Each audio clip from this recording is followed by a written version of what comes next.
ನನ್ನ ಹೆಸರು ಮನಸ್ವಿನಿ ಪ್ರದೀಪ್ ಅಂತ. ಮೇಡಮ್ ಎಷ್ಟು ಖುಷಿ ಇದೆ ಮೇಡಮ್, SSLC ರಾಜ್ಯಕ್ಕೆ ಸೆಕೆಂಡ್ ಬಂದಿದ್ದೀರಿ, ಮೈಸೂರಿಗೆ ಪ್ರಥಮ ಆಗಿದ್ದೀರಿ. ತುಂಬಾ ಖುಷಿ ಆಗ್ತಿದೆ. ನಾನು ಇಷ್ಟು ಎಫರ್ಟ್ಸ್ ಹಾಕಿದ್ದಕ್ಕೆ ಬಂದಿದೆ ಮಾರ್ಕ್ಸು ಅಂತ ತುಂಬ ಖುಷಿ ಆಗ್ತಿದೆ. ನೀವು ಪ್ರತಿದಿನ ಎಷ್ಟು ಸಮಯ ತಗೊಳ್ತಾ ಇದ್ದು ಓದಲಿಕ್ಕೆ? 3 to 4 hours ಓದ್ತಿದ್ದೆ ಯಾವಾಗಲೂ. ತುಂಬಾ ಡೆಡಿಕೇಟೆಡ್ ಎಫರ್ಟ್ಸ್. ಸ್ಕೂಲಿಂದ ಬಂದ ತಕ್ಷಣ ಅವ್ರು ಏನೇನು ಮಾಡಿದ್ದಾರೆ, ಏನೇನು ನಾಳೆ ಟೆಸ್ಟ್ ಇದ್ದರೆ ಅದಕ್ಕೆಲ್ಲ ಓದ್ಕೊಂಡು ಹೋಗ್ತಿದ್ದೆ. 1 ಮಾರ್ಕ್ಸ್ ಸೈನ್ಸಲ್ಲಿ ಹೋಯಿತು. ಅಂದರೆ ನಿಮಗೆ ಕಾನ್ಫಿಡೆನ್ಸ್ ಇದೆ, ರಿವ್ಯಾಲ್ಯೂಯೇಷನ್ ಇಲ್ಲ, ಆಬ್ಜೆಕ್ಟಿವ್ ಕ್ವೆಶನಲ್ಲಿ ಹೋಗಿದೆ, MCQ. ಹಾಂ,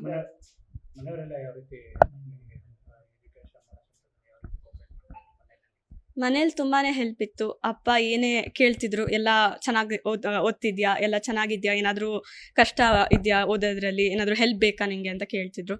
ನಾನು ಇಲ್ಲ, ನಂಗೆ ಏನಾದರೂ ಹೆಲ್ಪ್ ಬೇಕಿದ್ರೆ ಕೇಳ್ತೀನಿ ಅಂತ ಹೇಳ್ತಿದ್ದೆ. ಆ ಥರ ತುಂಬಾ ಸಪೋರ್ಟ್ ಮಾಡ್ತಿದ್ರು. ಶಾಲೆಯಲ್ಲಂತೂ ತುಂಬಾ ಸಪೋರ್ಟ್ ಇತ್ತು. ಟೀಚರ್ಸ್ ಎಲ್ಲದಕ್ಕೂ ಹೆಲ್ಪ್ ಮಾಡ್ತಿದ್ರು. ಏನೇ ಕೇಳಿದ್ರು, ಒಂದು ಚಿಕ್ಕ ಡೌಟ್ ಇದ್ರೂ ಅದನ್ನು ಫುಲ್ ಎಕ್ಸ್ಪ್ಲೇನ್ ಮಾಡ್ಕೊಡ್ತಿದ್ರು. ಹೋಗ್ಬಿಟ್ಟು ಬಾ ಡೌಟ್ಸ್ ಇದ್ರೆ ಹೇಳ್ಕೊಡ್ತೀವಿ ಅಂತ ಹೇಳ್ತಿದ್ರು. ಸೊ ಆ ರೀತಿಯಲ್ಲಿ ತುಂಬಾ ಹೆಲ್ಪ್ ಮಾಡಿದ್ದಾರೆ. ಎಲ್ಲ ಟೀಚರ್ಸು ತುಂಬ ಹೆಲ್ಪ್ ಮಾಡಿದ್ದಾರೆ. ಇನ್ಸ್ಟಿಟ್ಯೂಷನ್ನೇ ಹೆಲ್ಪ್ ಮಾಡಿದೆ ಆ್ಯಕ್ಚುಲಿ. Favourite subject maths. ಹಾಂ ಹಾಂ, ಮ್ಯಾಥ್ಸ್. ನೆಕ್ಸ್ಟ್ ಡಾಕ್ಟರ್ ಆಗಬೇಕಂತ ಇದ್ದೀನಿ. ಹಾಂ,